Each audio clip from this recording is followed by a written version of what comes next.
Okay. Thanks, Natalina. There we go. Okay. So here we are. All right. So welcome everyone to the Hope Punk and Burlesque Dance presentation by Petra Anders.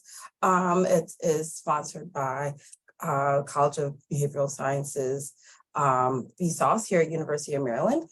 And the rest is on the slide. So we've got, I'm just gonna pass it off. I mean, I'm so excited for this. So I'll be looking at questions. We've got someone else watching the chat. So please go ahead and if you have any questions during the presentation, go ahead and throw them in the chat. We will consolidate them, put them in order, and then we have a question and answer session at the end. So take it away. Thank you, Nika. I'm Petra. I go by she, her pronouns, and I'm a white woman in her 40s wearing glasses, and I have brown hair, which can neither be called short nor long, in my opinion. Well, welcome. I want to share a video to meet my accessibility needs. This also means that I will have to tell you now a little bit about the images that are shown in there. So, first of all, I use some film posters when I speak about the films. I have pictures of Jacqueline Box in fancy clothes with and without her wheelchairs. And I have quotes by Jacqueline Box and Ohad Naharin, and the ones by Ohad Naharin show dance scenes from a film. So I hope this will help you have an idea of what I'm talking about, even if I can't voice it in the video. So let me just, oops, I did it. Let me just see if I can start the Zoom. So I share my screen. 1 second. And then we can go. And I will skip the performance that I have in the video to keep up with the given time. But I strongly recommend to go to the website of Jacqueline Box to watch her performances on there. Okay, here we go. Let's see if I can make this a little nicer for everybody to watch.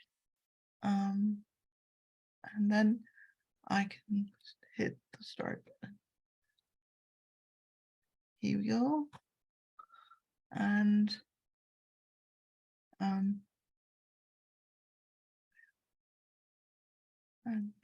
oops. I hope this works. Living all over the world under very different circumstances, with all kinds of family backgrounds, interests, and professions, and our true allies. To put it briefly, one of the most diverse crowds I can think of need hope, especially Hope Punk, and what has burlesque dance got to do with it. I'm so glad I get the chance to talk about this today at the Including Disability Global Summit 2023. Even the most recent cinematic examples keep rendering disability as, more often than not, a devastating experience, characterized by trauma and pain, despite all the efforts of disability activists and disability studies scholars to call for social change. For Dan Goodley, disability studies keep disableism and ableism, disability and ability, in play with one another, to explore their co-construction and reliance upon one another. Following Goodley, disableism is the general devaluation of disability, whereas ableism is a profound and far-reaching orientation of society towards the standard of able-bodiedness. Some of the most recent ableist films include the Danish drama Silent Heart and its US remake Blackbird, as well as the comparatively unknown drama Heroal and the French drama Everything Went Fine by François Ozon. They even discuss assisted suicide owing to the consequences or anticipated consequences of a disease. For example, Will, the disabled character in Me Before You, commits assisted suicide because he can neither escape the physical pain nor meet his own ableist standards of a sexy, rich, powerful, heterosexual, non-disabled man. In an interview at the Queering the Disabled Body, Sex, Love, Invisibilities, Temporalities online conference hosted by Arrows at DCU in 2021, the disabled burlesque artist Jacqueline Box, aka Miss Disabilities, points out that the equation of unbearable pain or trauma, despair, and disability not only takes place in fiction, but is also dominant at all levels of everyday life. This presentation investigates Box's performances as a means to oppose such ableist attitudes. It will also show how Box empowers new voices and helps change struggles over power and privilege by insisting on her artistic freedom to express and embrace her disabled body through dance practice, as well as by opposing the idea that professional dance practice has to be painful and exclusive.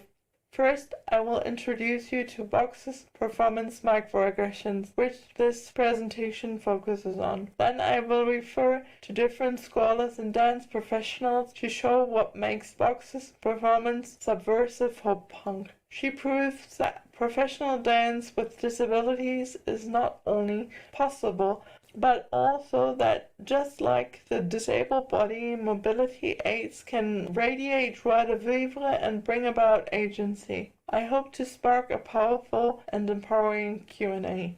Jacqueline Box, aka Miss Disabilities, is a Baltimore-based disabled burlesque dancer. This is a video of her performance microaggressions at the Burlesque Hall of Fame, which I want to focus on in today's presentation, although there are many more great performances by Box. Unfortunately, we have to skip a bit. So we can need the time.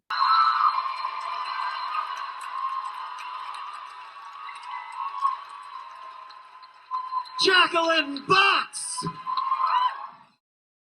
As you can see, Box juxtaposes her sexy, funny, and witty burlesque dance performance with offensive comments and slurs such as, "You just don't look very disabled. How did you break yourself?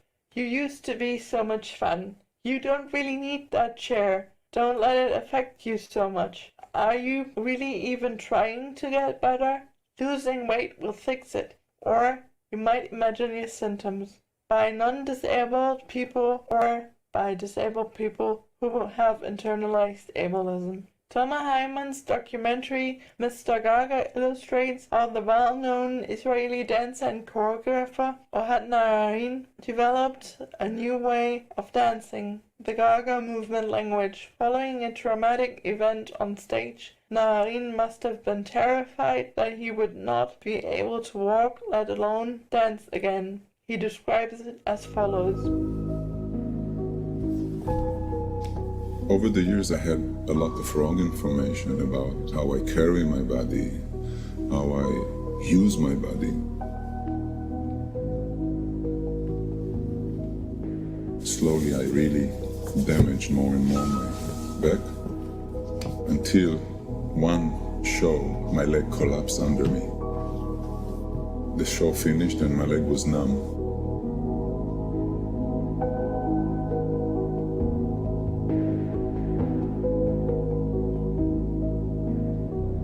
The doctor said that there is a lot of irreversible nerve damage.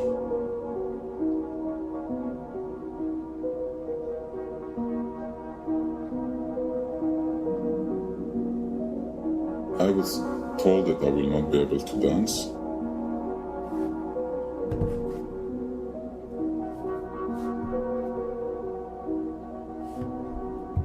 When I had the back operation, where I was practically paralyzed, I didn't know if I will be able to just walk normally again. I started the recuperation.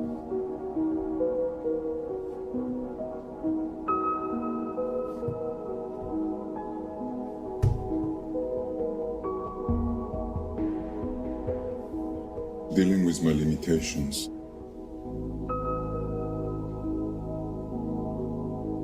It was the most meaningful learning experience of studying my body. And it was also where I started to develop what I can say is my movement language, Gaga.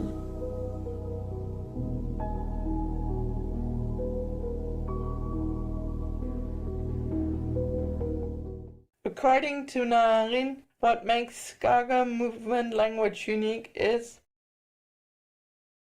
The demand to listen to our body before we tell it what to do. And the understanding that we must go beyond our familiar limits on a daily basis.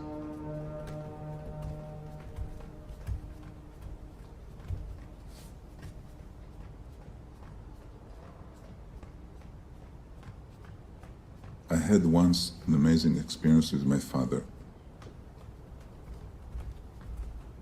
My father had basically 2 strokes. He physically became handicapped and limited.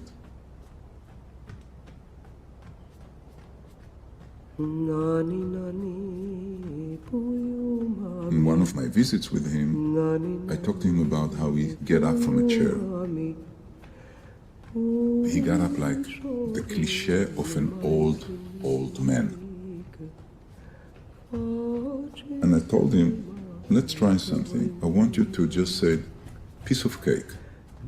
Let's say piece of cake and just get up with me. And we did it. And he got up like a 15-year-old boy. He just got up. the fact that Naharin's Gaga movement language was developed for professional dancers as well as ordinary people underlines that it is more than just a means for the professional dancers of the Batsheva Dance Company to get in touch with disabled children, as is seen in Hyman's film Illustrate. It is also a means of performance for professional dancers with disabilities. But this is only one way to give diverse bodies agency in dance practice. Box takes the inclusive approach even further, defining herself as a disabled burlesque artist who wants to have ownership and partnership with my body, and who has her own maxim for how to create dance moves, which also shapes her teaching and mentorships. The way that I approach burlesque is different than many people approach burlesque or even dance, in that I do not believe in the philosophy or the approach of pushing through, which is something that you hear a lot from dancers, from people who work out a lot, people who are very active, is that concept of like pushing through the pain. I am completely against that as a philosophy. When I perform, and when I practice an act, when I create an act, I am specifically looking for movements that do not degrade my body further, that do not cause pain, that I do not have to push through. She adds, my choreography is the way that I create an act, just from the basics, is that I find a pose or a position where I feel that all of my body is in correct alignment and I'm not experiencing pain. And then I find another pose that similarly feels safe. And then I create a transition between the two. So my very foundation is what does not cause me pain, what does not create physical danger to my body. Box stresses that a dancer is a dancer by the nature of moving your body to music.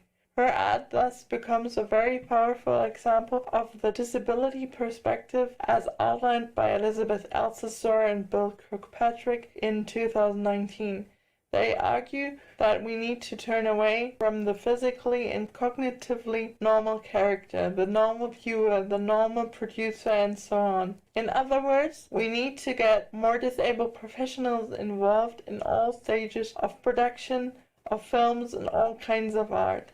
Box is a perfect example, as is the video of her performance Microaggressions, which illustrates the profound consequences this has for the study of media tactics, industrial practices, social relations, media policies, modes of reception, and the design of technologies and spaces. It is about rethinking the stories told, the writers and actors hired, the economics of industries, the politics of access and representation, and the range of possible readings. Then cribbing the text as analogous to querying the text. It is about listening to new voices and engaging in new political struggles over power and privilege. Hence, the disability perspective adds agency not only to cinematic representations of disability but to all kinds of art by disabled artists, including dance practice. Considering Box's art of dance and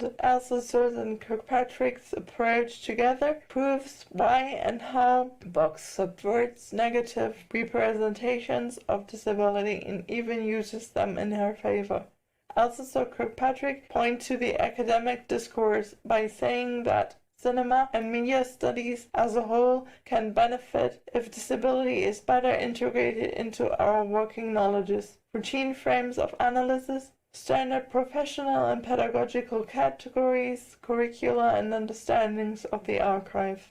They also insist on social change by highlighting that disability raises fascinating new questions, offers intellectually compelling new perspectives, and reveals exciting new insights about media and society. So Althusser's and Kirkpatrick's approach becomes a prime example of the so-called double function of disability studies. Social change through academic discourse. Whilst Will's body image in Me Before You is a prime example of how the bodies of people with disabilities make them vulnerable to being denied recognition as women and men, we need to discuss Box's signature act by drawing on McGruer's concept of compulsory able-bodiedness to further explore its full subversive potential. According to McGruer, able-bodiedness is considered even more natural than heterosexuality. So when able-bodiedness is turned into a requirement in order to live in the current economic system, having an able body becomes compulsory.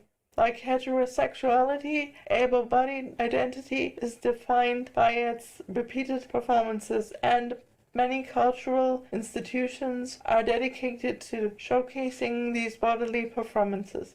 This is why Box's performances are not only personal stories but also a pursuit of positive aims in the face of adversity, aka Hope Punk, which celebrates the disabled body and mobility aids by disrupting internalized normative cultural scripts of movement and belonging. Box's performance at the Burlesque Hall of Fame enacts her sexy, funny, and witty way of considering burlesque as a means to establish partnership with her disabled body and her mobility aids, and thus regain ownership over the stories of disability she gets confronted with. It is Hope Punk at its best, as the joie de vivre and agency that comes with Box's understanding of burlesque dance may be confusing and even disturbing to some people, and even to the current economic system. At the same time, it is a very powerful example of how to liberate professional dance practice from the suspected need to be painful. This new understanding of dance gives back agency to many disabled pro-dancers. Thus, their subversive disability perspective will bring about more vibrant and diverse stories of disability. In stark contrast to the recent cinematic representations of disability I mentioned earlier in this presentation, disabled pro dances like box deliberately turn away from omnipresent concepts of compulsory able-bodiedness. Thank you for your attention. I'm now looking forward to your thoughts and questions.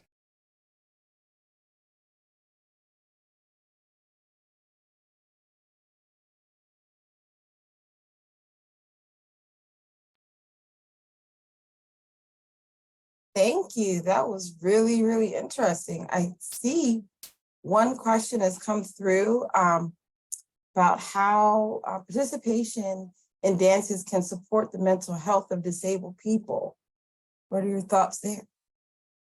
I think that's one of the things I thought about a lot when I saw Ohad Naharin's concept, because they meet regularly all over the world as pro dancers or as ordinary people, as they call it.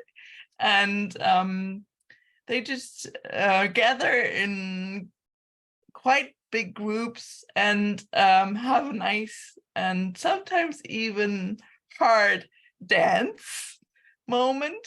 But he always stresses that it's up to everyone to find their own groove, so to speak, to adjust your own possibilities to what he or other people from the team do. So it's very much up to the to every person what to do, and it very much looks like it's very good for your mental health. You can see how people start to smile, you can see how people start to join in together, and it's I think that dance has a lot to do with how you feel and that you feel better. And it's the same with what Box does, I think. And she also has courses for everyone to join, online or in person. And does like introductions to burlesque, for example. And I think it's a very nice way of improving your understanding of your own body. Thank you. That question was from Shmuel. Sorry, not Yura Shalom. Me. Oh boy. But sorry about the mispronunciation of your name. But that question was from them. I wanted to ask a quick follow-up question about it as well. We're talking about the mental health of the performers.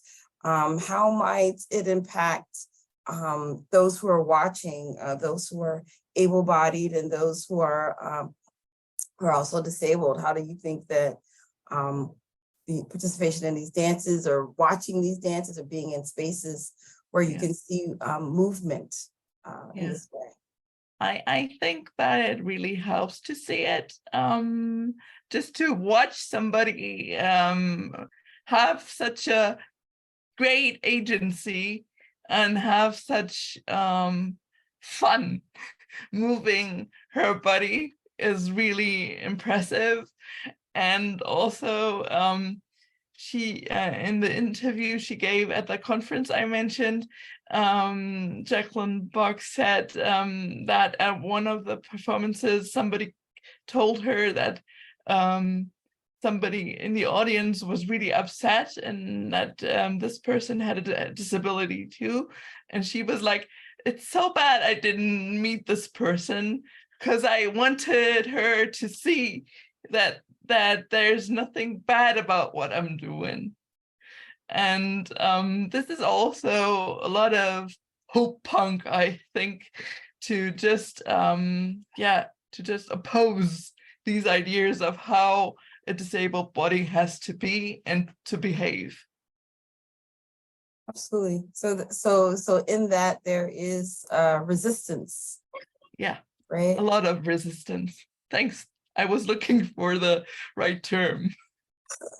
I'm in grad school and it's all about resistance there. So I didn't see any other questions in the chat. Or is there, and want to be sure that everyone knows it can add more questions, because I think we've got just a little while longer together. Owen said that they're working on typing it out. Sometimes I know it takes a moment to get the words from your brain onto your fingers. So absolutely, we'll give you a moment. But I was just also thinking about, since I am in grad school, I'm always thinking about the methodology or the theories that your work kind of was grounded in. I know that at the beginning you started with your positionality. So I just kind of wanted to get an idea of kind of what theories, what kind of really your work is grounded in.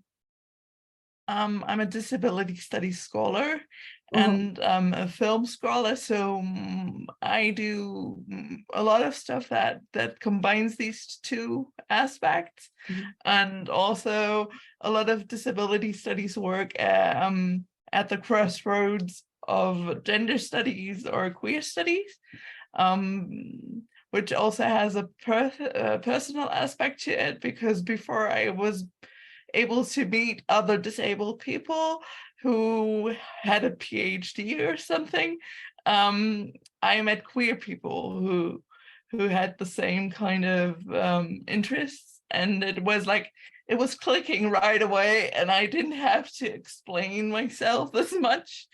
So that's why I love to do that work too. And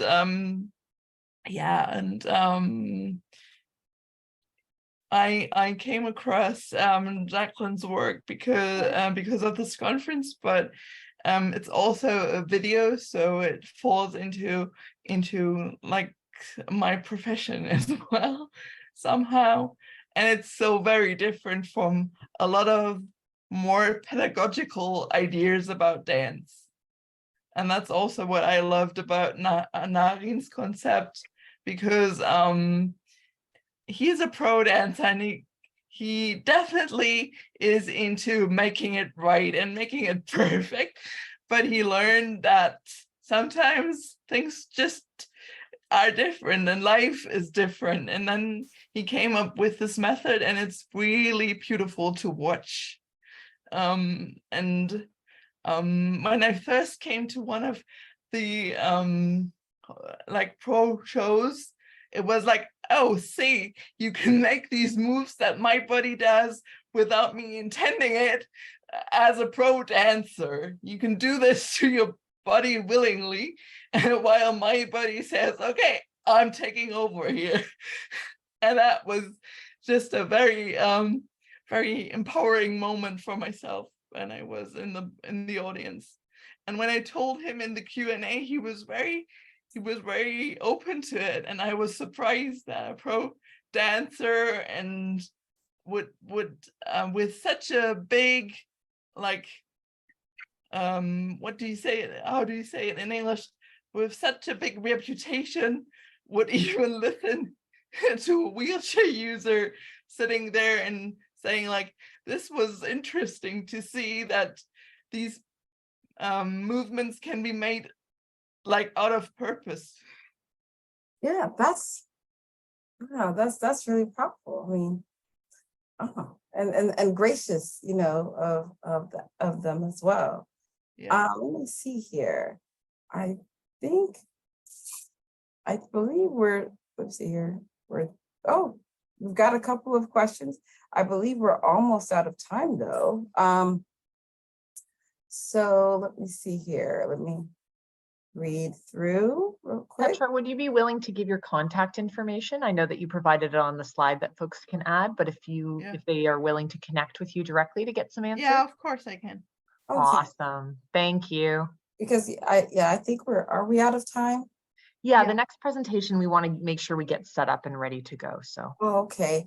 I'm sorry, Owen and Patricia, we're gonna put your, we're gonna like log your questions and then if you'd like to reach out to Petra, Yeah. like a And I will one-on-one. put my email in chat, so everyone who wants to contact me can do that. Feel Yes, free thank to you. do that. I'm really looking forward to sharing, Oh, these are, and this is to so knowing well more thought. about your thoughts. and as always, the dialogue is phenomenal in the chat. So at the end of session 1 today, we'll copy all the content again and we'll Why is enable it, people to review. Why is it a direct message? Okay, I'll figure that out. Right. Thank you, everyone. We really appreciate your participation and thank you so much, Dr. Anders. You all have a great rest of the summit, I think. Does everyone stay or I don't know how this part works? Yeah, so we're staying in this session for the duration of the next 2 presentations, and we have our next presenter, Andrew, who's already here.